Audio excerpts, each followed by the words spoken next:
சீக்கிரம் வீடியோவில் எப்படி ராகி பக்கோடா செய்யணும்னு பார்க்கலாம். இப்போ வாங்க நம்ம வீடியோக்குள்ள போகலாம். இப்போ வந்து பார்த்திங்கன்னா நான் வந்துட்டு ஒரு 2 கப் ராகி மாவு எடுத்திருக்கேன். இப்போ வந்துட்டு இதில் கொஞ்சமாக வந்துட்டு உப்பு சேர்த்துக்கலாம். தேவையானது உப்பு போட்டுக்கோங்க. உப்பு போட்டதுக்கப்புறமா பார்த்திங்கன்னா நான் வெங்காயத்தை வந்து நறுக்கி வச்சுருக்கேன். அதை வந்து இது கூட சேர்த்துக்கலாம்.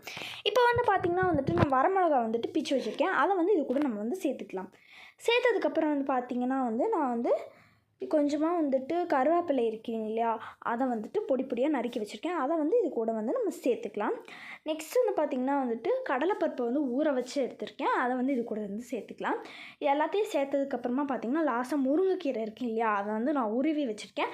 அதையும் இது கூட சேர்த்துட்டு நல்லா வந்துட்டு பிசைஞ்சு விட்டுக்கலாம். எல்லாமே ஒன்றோட ஒன்று நல்லா மிக்ஸ் ஆகணும். நல்லா ஃபுல்லாத்தையும் நல்லா மிக்ஸ் பண்ணி விட்டுக்கோங்க. கை வச்சு நல்லா மிக்ஸ் பண்ணி விட்டுக்கோங்க. இப்போ வந்துட்டு கொஞ்சமாக தண்ணி ஊற்றி நம்ம சப்பாத்தி மாவு பண்ணுவோம் இல்லையா, அந்த மாதிரி வந்துட்டு கொஞ்சம் கெட்டியாக நல்லா பிணைஞ்சு விட்டுக்கோங்க.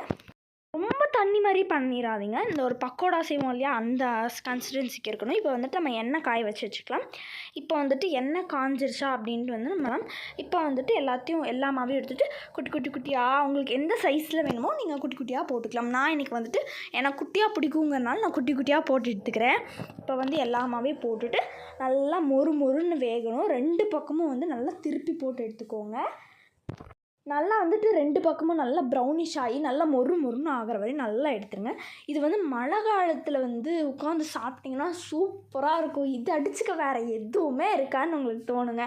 நான் வந்துட்டு இப்போ உட்காந்து மழையில் உட்காந்து சாப்பிட போகிறேங்க. இந்த வீடியோஸ் லைக் பண்ணுங்கள், ஷேர் பண்ணுங்கள், சப்ஸ்கிரைப் பண்ணுங்கள். மறக்காம ஐகான் கிளிக் பண்ணுங்கள். அடுத்த சந்திக்கிறேன். Tata bye.